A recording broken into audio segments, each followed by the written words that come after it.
Good afternoon. My name is Jennifer Noreen, and I'm here with Jen Rubinowitz of Coldwell Banker Best Homes. Hi, Jen. How are you? How are you? Good. I'm good. It's a Friday, which I'm pretty happy about. I know you realtor types have to actually work on weekends, but Yeah, Friday is just another day. I know. Do you take weekend days during the day or during the week? Nope, No? we just kind of Wow. take the time off when we can. Yeah, just always working. Well, and it's a very busy market. So we want to talk about when do you know if it's time to sell your home? And we want to kind of set the stage of we are in the Pacific Northwest. You're in Jefferson County, Hmm. and you work in the Port Townsend and Port Ludlow markets. Is that correct? Yeah, we work Jefferson County and some Clallam, some Kitsap. Yeah. So what's going on in that market? If it's not obvious to everyone who's trying to buy or sell right now, what's going on in the market? It's very, very, very active. It's that supply and demand where when you have a lot of houses, then the buyers aren't so stressed about finding one. But we've got the Mhm. opposite situation now. We've got very few houses on the market and buyers are stressed out. And a lot of people think that the buyers are going to be the ones that are stressed, but the sellers get stressed too because now they're having to juggle multiple offers and make the right decision. And so there's anxiety on both sides. And Well, they're worried about finding a new house for themselves, depending on of what their course, life changes are. So, of course. multiple offer situations on almost every single deal. So, hmm Which means that if I'm selling, instead of waiting on someone to come along and want to buy my home, I have lots of people wanting to buy my home all at the same time. yes. And that's can be good news, but in this market, it's almost crazy news because it's just almost more than you can process or figure out, right? Yeah, and I think it's really key. I mean, a lot of people think because the market is hot, they should just do a FISBO and not pay a real estate professional, but they tend to leave money on the table, statistics show. So I always recommend that they work with a real estate person, whether it's me or somebody else that they trust. Of course, I'd hmm rather it be me, but What is just FISBO you're take using? yeah, take a good look at the market and know what you're up against and have someone watching your back. What do you mean by FISBO? Oh, for sale by owner. So it's tempting to sell it by myself or Yeah. sell it on our own because it's such a hot market. This should be easy. But really, I think almost the opposite would be true because it's a very legal, complicated process It and an is. emotional process because you're selling your home. Typically, it's the home you're living in. Yeah. And so all the more reason that you want a professional, I would think, on your side. And you bring with you a team. I mean, it's not just the realtor, it's the title person, it's all of it. So there's a lot involved. Yeah. Title, escrow, inspectors, repairs, the whole mortgage lenders, all of that Mhm. has to be managed and come into the mix before you can move Yeah. into a place. And it would be easy to get caught up in that excitement of the demand, but also have that end up causing stress because I've sold a home in a kind of a hot market, sort of went through this, but nothing like Pacific Northwest. But it's tempting to kind of get caught up in that. And then you realize, wow, we have a lot to get done. Like we can't just Right. sell this home. We also have a place to take our family. And it is very complicated and there's a lot to get done. So, Right. um, what are the things that how do you know? I mean, it would be easy to assume that any homeowner, it's the right time to sell your home right now because in the Pacific Northwest and in Jefferson County, it's so hot right now. But what are those indicators that you kind of work within? And honestly, it's about life and what you're doing. And regardless of what's happening in the market, if it's time for you to move or you want to hmm do a new change or move to a retirement community or retire or whatever your life cycle is at, um, don't let the housing market, regardless of what's happening, stop you from making that move. It's a quality hmm of life thing. So, in a tight market like this, one of the things that we're doing is seeing a lot of rent backs. So this it gives the seller time. They go ahead and close on the house. hmm The buyer gives the seller time, 60 days, 90 days to find something. Um, we can also do a longer closing date. So that gives the seller more time to find and make a move. Um, So those deadlines are not moving on their own. Those are something that the buyer, the seller, the realtor, you sit down and negotiate those through to make sense for Exactly. everybody, right?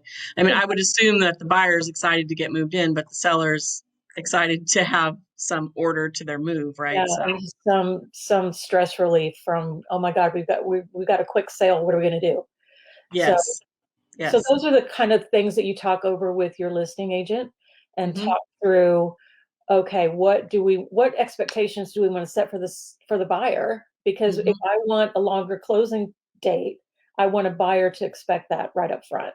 So when we put the listing in the MLS, we can kind of set those expectations of what the seller would prefer. I was working with a woman in Cal Point here in Port Townsend last year, and she was, COVID has really changed people's perceptions of where they want to be and how they want to live, and she just really wanted to get back closer to family and grandkids.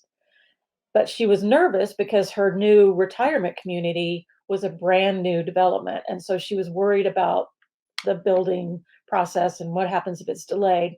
So we negotiated a post-closing occupancy for the seller, and she actually ended up moving out sooner than she was expecting to because the construction schedule stayed on target. So So you're using a lot of lingo. Wow. That's so posts.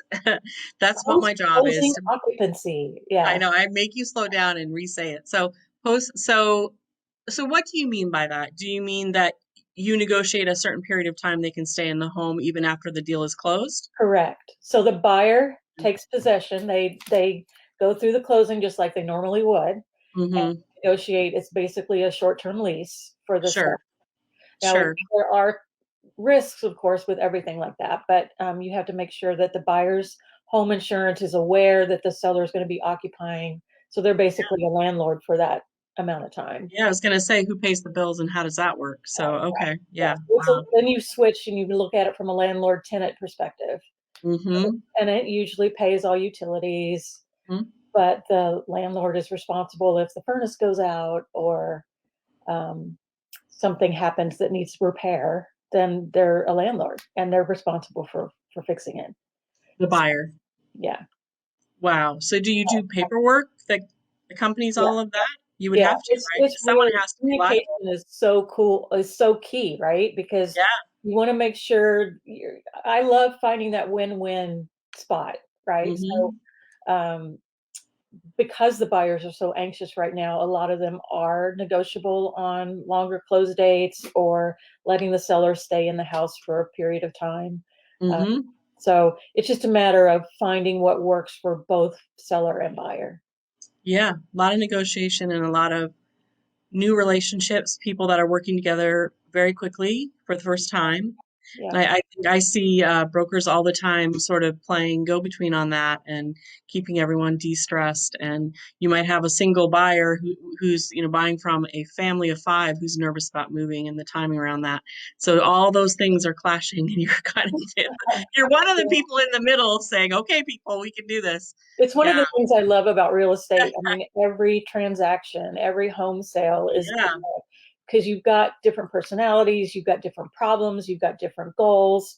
And so getting to know everyone and where they are and what they want and finding a creative solution sometimes really is, I just love finding solutions. So yes. it's perfect for me. Yeah, it's great for someone who enjoys people and all the differences in people and their life situations and such. So, Yeah. so what else did you want to cover today? You said you wanted to talk about financing and all Yeah, of this.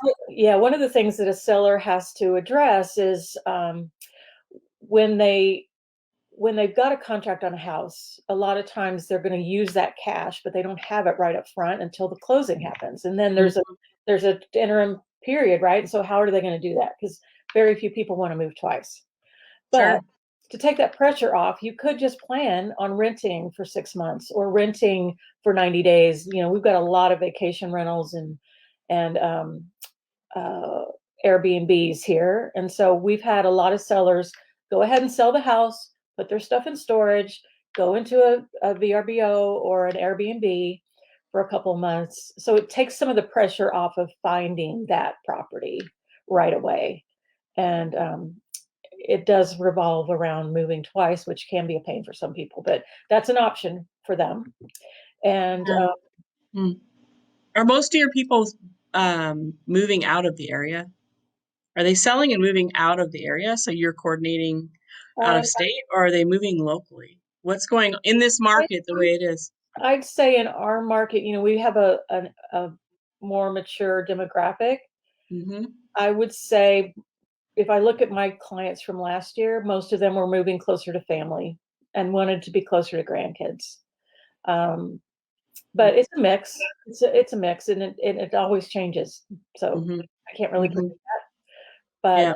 one thing they can do too is make the sale of their home contingent on them finding another home. Again, more buyers are negotiable because it's such a tight market.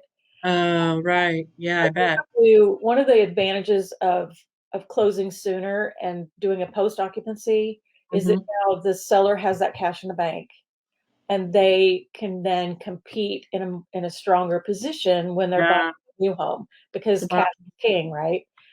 Mhm. Um, we've got a lot of frustrated buyers right now because they're negotiating based on a loan, and we have several cash buyers they really struggle to compete with. So if you've got Mhm. cash in the bank, it's the ultimate best position to be in when you're ready to buy a new house. A lot easier Yeah, than negotiating through loan process and all of that and timing and all of that. right. Yeah. And do you feel So, like cash is better than financing? mhm. Okay.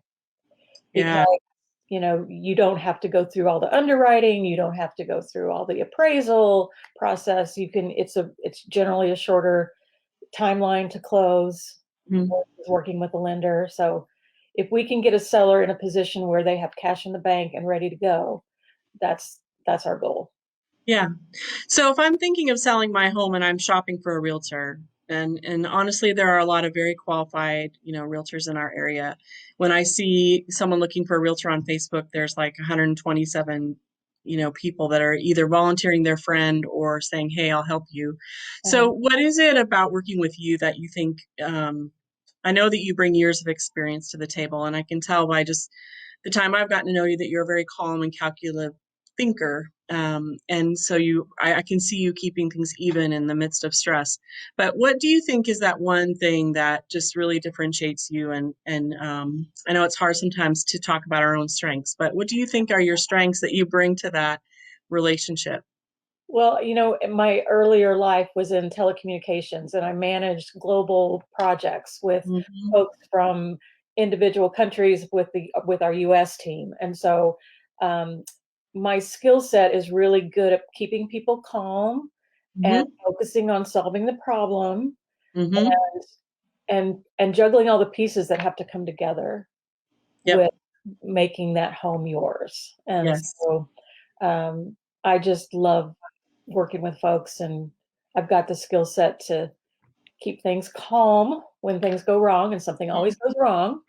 Yeah, you just learn to expect it, right? It's such a complicated thing, and there's so many moving parts that I- you probably have come to expect it, I would think. yeah, it's like a wedding. There's something that always goes wrong. Sure. So It's how you respond that makes all the difference, right? Yeah. And so you're a little bit unusual in that you have that sort of I don't know if I want to say technical, but that detail oriented skill set. But you're also obviously enjoy people, and so that's nice to find in someone in the same person. And I know that what you do is obviously a sales role, but if you come across like a salesperson, you're probably not going to work with many people. And So I I respectfully will disagree with that a little bit. I don't consider myself a salesperson. I yeah consider myself a customer service person. And it's yeah working with that buyer or seller to get through all the roadblocks and make it mm, as smooth as possible for them. yeah. So I'd say Sure. given where we are now, it's not so much sales as service. Yep. And how well you cover all the details in servicing that person until all those details are tied together. Yeah. Yeah. Until the person's in the home, the new family's in the home, and the family selling is settled or in their transition place. I would think you probably don't feel like your job is completely done. Right, right. Yeah. Yeah. My goal is to have my clients become my friends and have a lifetime relationship with them beyond Sure. selling or buying. I Sure. still touch base with my folks, from 5 years ago and just say, "Hey, how's it going? What are you Yeah, doing?" that's nice. That says a lot about who you are.